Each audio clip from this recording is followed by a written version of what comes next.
Hai kawan-kawan semua, selamat datang. Hari ini kita nak belajar sesuatu yang sangat penting, iaitu macam mana nak jadi wira bijak yang boleh jaga diri kita dan juga kawan-kawan haiwan kita. Dah sedia? Jom kita mula. Cuba fikir sekejap. Kawan-kawan pernah nampak tak anjing yang jalan sorang-sorang, tak ada tuan, dekat taman permainan ke atau masa jalan balik sekolah? Mesti pernah kan? Kadang-kadang kita rasa macam nak dekat, nak usik, tapi tunggu dulu. Ada benda penting kita kena tahu.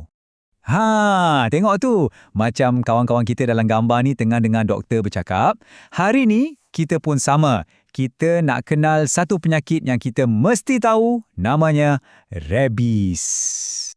Okey, soalan pertama. Penyakit rabies tu apa sebenarnya? Mesti ada yang tertanya-tanya kan? Jangan risau, senang je nak faham. Jom kita siasat sama-sama. Senang je.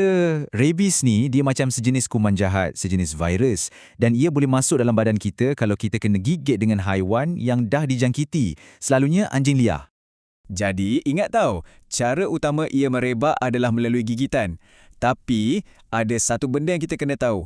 Lepas kena gigit, kita mungkin rasa okey je. Tapi sebenarnya, virus tu tengah menyorok dalam badan. Boleh ambil masa dari 20 hari sampai 60 hari.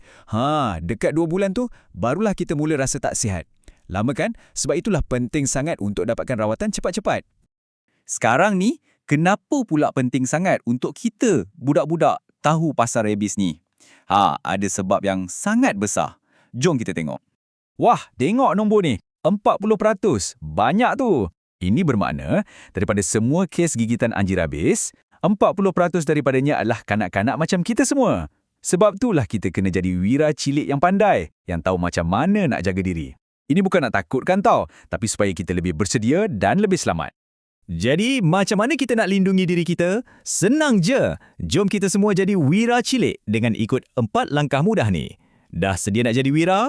Okey, para wira sekalian, ini dia 4 kuasa hebat kita. Dengar betul-betul ya. Nombor 1, dan ini yang paling-paling penting. Nampak anjing liar? Jangan dekat, jangan usik. Jauhkan diri, okey? Nombor 2, kalau kawan-kawan ada haiwan peliharaan dekat rumah, macam anjing ke, kucing ke, tolong ingatkan mak ayah. Mak ayah, anjing kita dah vaksin ke belum?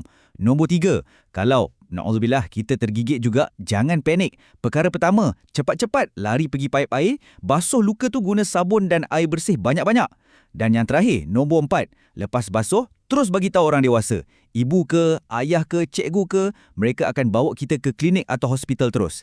Ingat ya, 4 langkah wira ni. Yang ini ayat keramat untuk semua wira cilik. Kita sebut sama-sama kuat-kuat biar lekat dalam kepala. Sedia? 1, 2, 3. Nampak anjing liar? Jangan dekat. Cepat bagi tahu orang dewasa. Lagi sekali, lagi kuat.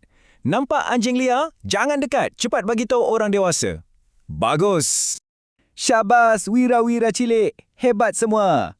Sekarang, kawan-kawan dah tahu langkah-langkah penting untuk jaga keselamatan diri. Jadi, untuk pastikan kuasa ilmu kita ni betul-betul mantap, apa kata kita uji minda sikit dengan beberapa soalan? Jom kita tengok siapa yang ingat. Dah sedia? Jom!